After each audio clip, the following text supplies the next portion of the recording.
Hello, my name is Diane Kraal from the Monash Business School, Monash University, and I'd like to share with you research conducted by Anna Mortimer from Griffith University and myself from Monash University and other researchers on the topic of business fleets and electric vehicles, taxation changes to support home charging from the grid and affordability. Our research reflects tax changes investigated to accelerate business fleet uptake of battery electric vehicles in Australia. We address affordability and support for home charging of business fleet vehicles at fleet employees' place of residence. The project recommends 17 tax changes, both short term and long term, in the areas of fringe benefits tax, income tax, and subsidies.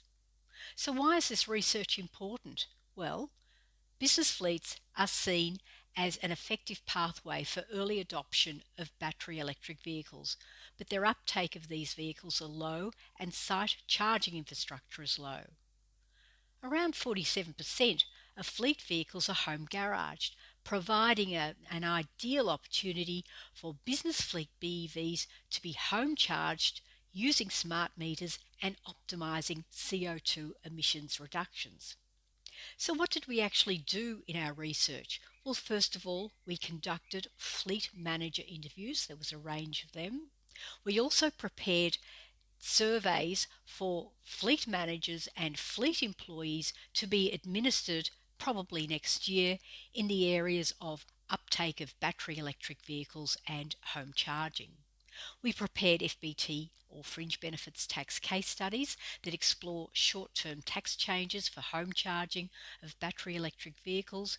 We looked at income tax literature and legislation and discussed that material in relation to short-term tax changes. We selected some of our recommended tax changes and modelled them for their impact on total cost of ownership, and also looked at long-term FBT and income tax changes by considering the literature from overseas jurisdictions. So, what difference will our research make?